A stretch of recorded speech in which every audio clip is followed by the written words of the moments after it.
saya terus pergi ke Yang Berhormat Datuk Wira Dr. Muhammad Hatta bin Ramli. Lumut, silakan. Nombor 5 tak ada. Ya. Ya, buah ada 5 jual di Padang. Pokoknya senang ditanam. Nombor 5 penyoal tak datang. Saya serah soalan nombor 6. Baik. Silakan Yang Berhormat Menteri Sains, Teknologi dan Inovasi atau timbalannya menjawab. Assalamualaikum warahmatullahi wabarakatuh. Saya minta maaf, saya tak sempat nak jawab pantun ni. Datuk Yang Dipertua, terima kasih kepada ahli yang berhormat Lumut di atas soalan yang baik ini. Sebagaimana Yang Berhormat dan seluruh rakyat Malaysia sedia maklum, Malaysia sememangnya berhasrat untuk menjadi hub bagi pengeluaran vaksin secara tempatan pada masa hadapan.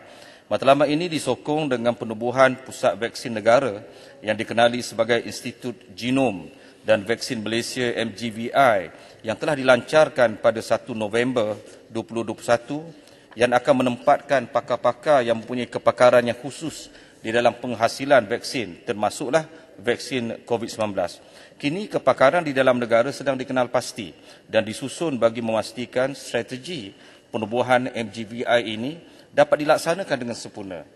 Datuk Yang Dipertua, seterusnya kerajaan menerusi Mosti juga sedang melaksanakan penerokaan kerjasama pembangunan vaksin COVID-19 jenis mRNA melalui rundingan dengan University of Pennsylvania, Amerika Syarikat dan University of Chulalongkorn, Thailand yang kini berada di dalam kajian klinikal fasa 2 dan 3. Di dalam rundingan tersebut, elemen pemindahan teknologi dan kepakaran turut diberi perhatian oleh Malaysia. Kementerian menyediakan dana di dalam bentuk geran yang bertujuan untuk menggalakkan penyelidikan, pembangunan, pengkomersialan dan inovasi di dalam memerangi dan membendung pandemik COVID-19. Setakat ini, sekitar 15 juta ringgit Malaysia diperuntukkan khusus untuk pembangunan R&D berkaitan dengan COVID-19. Dana khas untuk COVID-19 juga diwujudkan, iaitulah Mosti Combating COVID-19 Fund.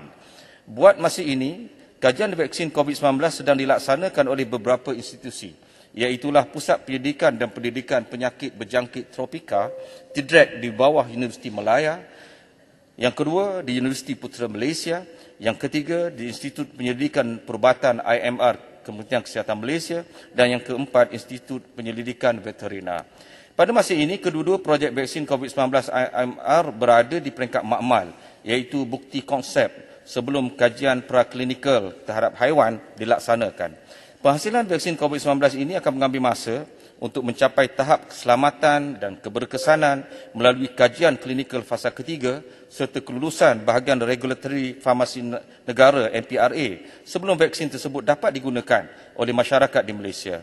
Tuan Yang Dipertua, perkembangan semasa di peringkat industri pula menunjukkan terdapat 2 buah syarikat di dalam negara telah mengembangkan kemampuan sendiri untuk melaksanakan proses penting di dalam pengeluaran vaksin, iaitulah proses fill and finish vaksin COVID-19.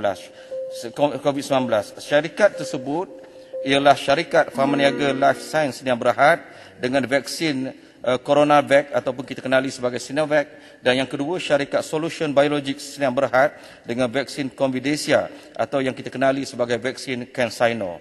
Sebagai kesimpulan, walaupun matlamat ini memerlukan komitmen tinggi daripada semua pihak dijangka melalui pendekatan whole of nation approach, Malaysia akan berupaya untuk meningkatkan kapasiti penghasilan vaksin sendiri pada masa hadapan.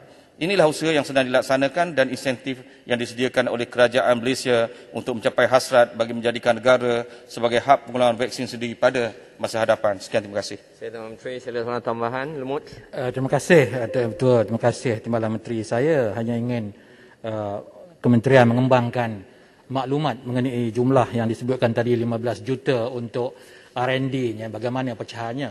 Yang keduanya ialah vaksin ini sudah ada di pasaran dan banyak jenama, banyak syarikat yang membuat.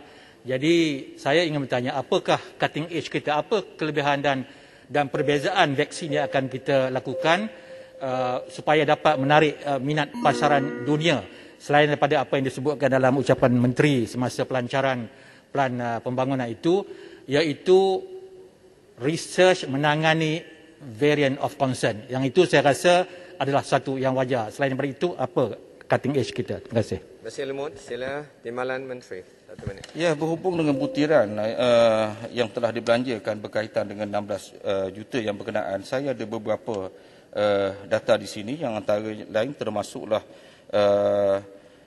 grant yang disediakan di bawah di rancangan Malaysia ke-11 MCCOF Construction Recombinant Newcastle Disease Virus Expression Receptor Binding Domain R&D Protein of SARS-CoV-2 Virus as a Vaccine Candidate, yang ini oleh Universiti Putra Malaysia, yang ini sebanyak lebih kurang 2.7 juta yang sedang masih lagi berjalan. Begitu juga di bawah SRF Fund Development of Subunit Vaccine Candidate Against Development of Vaccine using mRNA Technology Targeting Neglected Tropical Disease, yang ni di bawah TIDRAC Universiti Melaya sebanyak 3.4 juta, dan ada beberapa perincian yang lain yang ni saya boleh bekalkan kepada yang berhormat sebab panjang sikit. Cutting edge kita, beza vaksin kita dengan orang lain. Kemudian berhubung dengan kelebihan sekiranya kita melaksanakan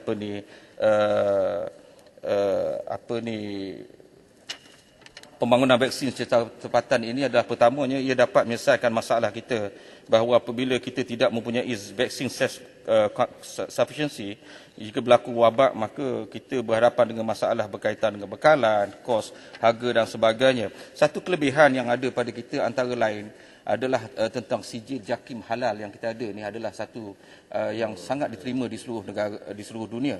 Sekiranya kita daripada awal selain daripada pelibatan NPRA yang memastikan supaya vaksin ini melalui proses yang sepatutnya bagi memudahkan kelulusan, pelibatan daripada awal JAKIM ini akan memberi kelebihan kepada kita. Barangkali kita akan menghasilkan vaksin yang mempunyai trademark sebagai vaksin halal yang pertama di dunia. Ini kelebihan kepada kita.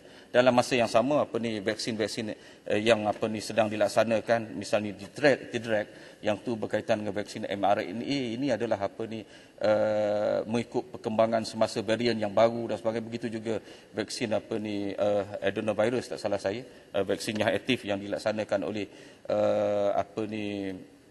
UPM, itu juga mengikut perkembangan berhubung dengan varian-varian baru yang sedang berkembang pada masa ini. Sekian, terima kasih. Terima kasih Tuan Menteri.